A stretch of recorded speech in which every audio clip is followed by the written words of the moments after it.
Eh ben, bonjour à tous et bienvenue donc pour cette 3e édition de la rencontre Tourisme Lab.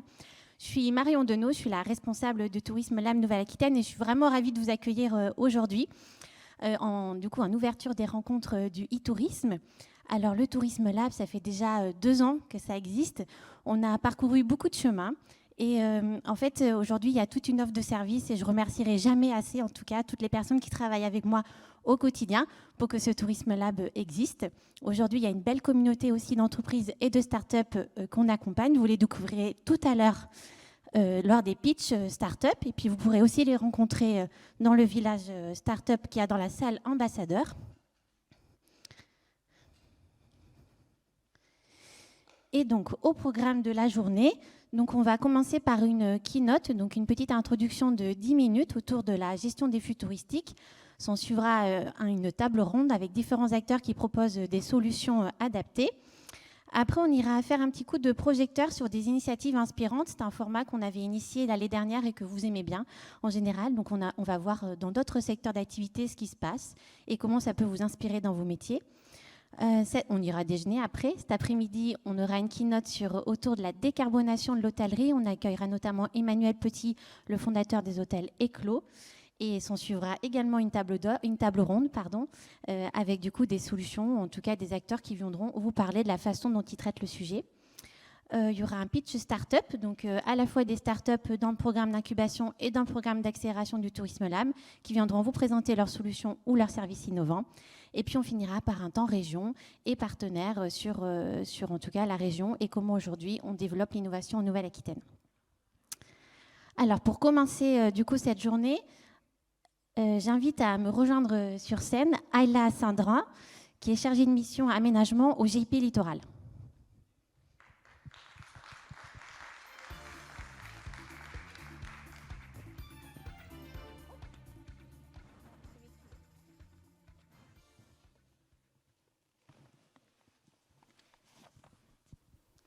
Bonjour Ayla.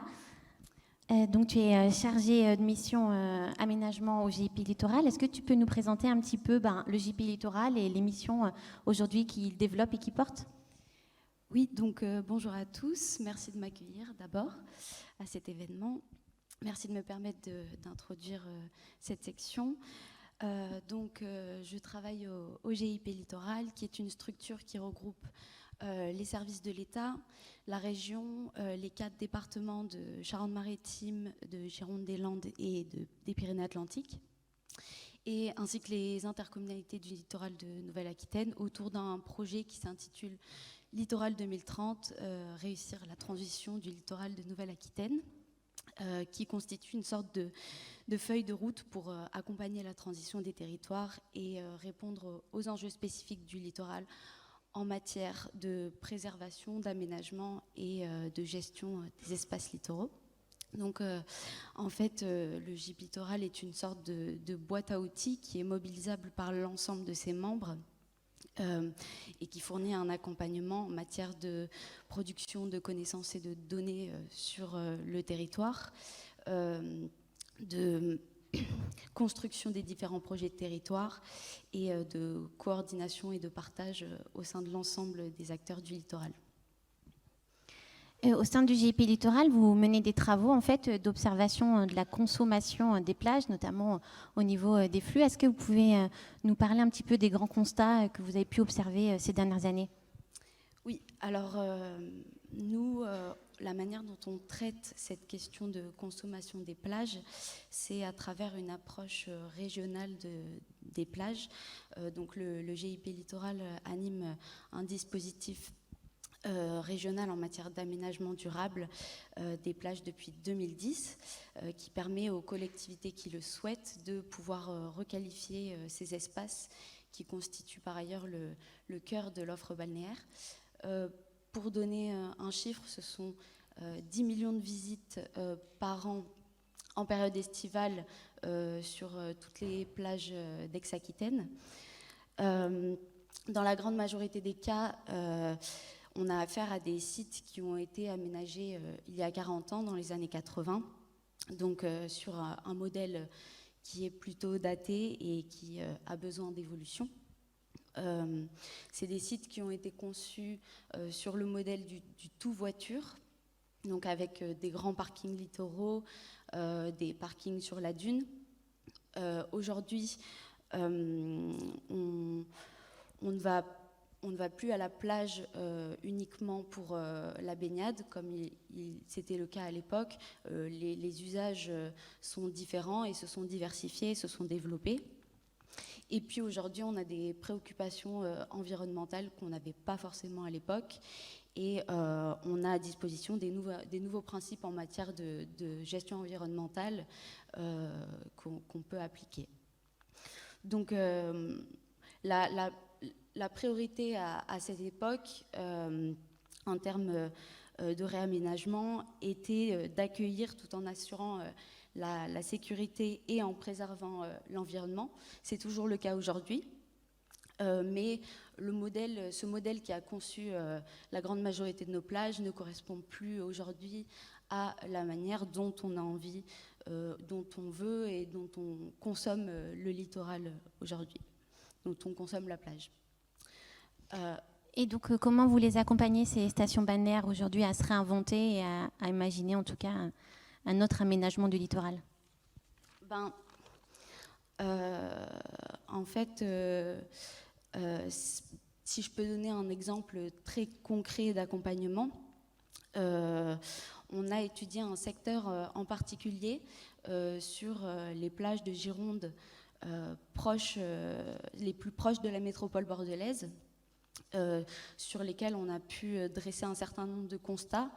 Ces dernières années, une hausse constante des flux sur la plage, des pics de fréquentation de plus en plus élargis, des impacts non mesurés sur le plan des risques, le risque incendie qui nous a beaucoup préoccupés cet été en Gironde. Sur le plan social, avec de plus en plus de conflits d'usage, sur le plan de l'environnement, avec l'atteinte au milieu, la gestion des déchets, ou alors sur le plan financier, avec notamment les coûts de surveillance de la baignade. On a une dynamique démographique très forte et qui va se poursuivre sur les territoires littoraux et la métropole bordelaise, une croissance touristique et de loisirs qui va se poursuivre, et des pratiques qui évoluent et de nouveaux usages qui se déploient tout au long de l'année. En parallèle de ça, on constate des réponses insuffisantes en matière d'accessibilité et d'alternatives à la voiture, qui sont non construites avec le bassin émetteur que constitue la métropole. Et on a aussi un manque de coordination et de stratégie qui sont mises en œuvre à l'échelle des communes qui accueillent cette fréquentation, qui sont par ailleurs des communes qui sont membres d'intercommunalités différentes, ce qui implique des problématiques en termes de gouvernance et d'échelle, et peut entraîner des décisions dont l'impact dépasse le territoire, et donc des reports de fréquentation non encadrés et non mesurés. Donc, pour répondre à ça, de manière assez concrète, on a pu expérimenter et pérenniser un dispositif qui donne une information sur la fréquentation en temps réel et en prédictif sur les parkings des plages. On a aussi un travail en cours sur la métropole, on a aussi un travail en cours sur la mise en place d'une gouvernance pour travailler avec Bordeaux Métropole sur ces questions de surveillance, et aussi avec la région sur ces questions de mobilité. Tout ce travail, il est développé en s'appuyant toujours sur un socle de connaissances solides et une mesure toujours plus rigoureuse de la fréquentation à la fois quantitative et qualitative et des impacts associés. Par exemple, en matière de mobilité, cette mesure nous permet de déployer des offres au plus près des flux existants, dans la mesure où des enquêtes récentes ont permis de mettre en évidence que sur une des plages dont on pensait la fréquentation métropolitaine, finalement, les flux provenaient majoritairement du local et de l'intercommunalité. Tout l'enjeu de ce projet est aussi de coupler l'offre de mobilité avec l'aménagement. Donc, sachant que toutes ces plages ont fait ou vont faire l'objet d'un réaménagement. Et si la volonté est d'inciter à d'autres modes de transport que la voiture, il faut accompagner l'évolution, par exemple, d'une offre alternative, une offre de navette, en contraignant aussi un peu la place de la voiture. Voilà, dans tous les cas, la stratégie est à adapter à la configuration de chaque site. Il n'y a pas de solution type pour tous les sites. Et du coup, est-ce que vous avez rencontré des difficultés dans la mise en œuvre de ces aménagements ou de la gestion de ces flux? Est-ce qu'il y a aussi des grandes réussites? Je vais commencer par les réussites. En termes de réussite, ce travail, déjà, il nous a permis de dépasser les frontières administratives pour faire travailler des communes qui ne sont pas dans les mêmes intercommunalités sur un sujet bien spécifique, tout en partageant des constats et des solutions qui respectent les stratégies de chacun. Il nous a également permis de nouer de nouveaux partenariats, notamment avec Bordeaux Métropole sur le sujet. Et pour le moment, c'est plus les questions de sensibilisation et d'accompagnement au changement de comportement qui sont à travailler. L'idée ici n'est pas de produire une politique anti-voiture, mais pour tous les déplacements, rendre les alternatives à la voiture systématiques. Proposer aussi des alternatives à la plage, bien que cette notion d'alternative reste encore à identifier plus précisément.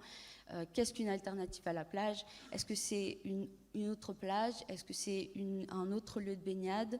Ou est-ce que c'est la découverte d'une activité ou d'un lieu de nature? Sachant que l'enjeu, c'est aussi de proposer des alternatives qui puissent séduire les visiteurs actuels des plages, mais que les sites identifiés soient aussi en capacité d'accueillir plus de fréquentation, parce que l'enjeu n'est pas de déplacer le problème. Et quels sont les grands défis, ou en tout cas les perspectives de développement que vous avez envie de relever aujourd'hui? De manière générale, le but de ce travail, c'est de faire de la plage une expérience positive, que les vacances et les instants de loisirs ne soient plus ceux de l'urgence, des horaires contraints, de l'angoisse du stationnement.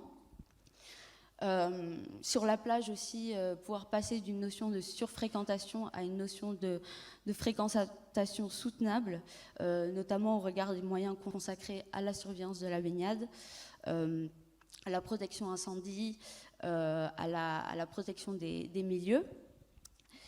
S'appuyer aussi davantage sur une approche en termes de services, notamment en mobilisant les outils numériques et pour pouvoir inciter l'intermodalité. Et consolider ce travail étroit en lien avec les bassins émetteurs, en l'occurrence la métropole, ce qui reste un enjeu essentiel aujourd'hui. Merci Ayla. Merci.